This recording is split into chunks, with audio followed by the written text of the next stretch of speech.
Знаеш ли кое ме ядосва през последните 2 седмици? Че хора с много високи стойности на кръвното налягане ми казват скъпо е.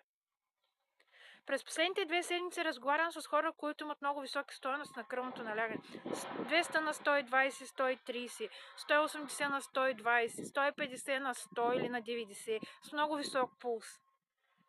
И всичките тези хора ми казват скъпо ми. 7 евро на ден за програма, която ще чисти, ще балансира организма и ще ти нормализира кръвното налягане. Много е 7 евро на ден. Но всичките тези хора, които ми казват скъпо е, отиват след това на ресторанти и дават по 20, 30, 50 евро за вечеря, която просто ще ги нахрани, ще им се ослади, но кръвното ще продължи да варира 200 на 120, 130. 7 евро са ти много за програма на ден, за да балансираш и да чистиш организма и да го рестартираш. Но иначе пари за ресторант намираш.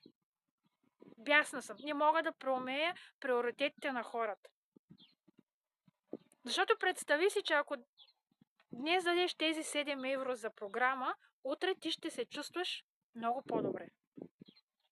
Но представи си другия сценарий, че днес ти се свидят 7 евро за програма, но пък утре не се събудиш.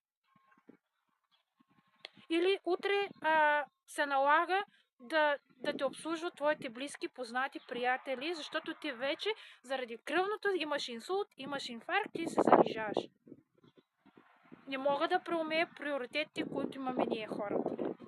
Напишете ми в коментари, съгласни ли сте с мен, и ако някъде тук се разпозна, пиши ми в коментари кръвно и ще ти кажа за програмата.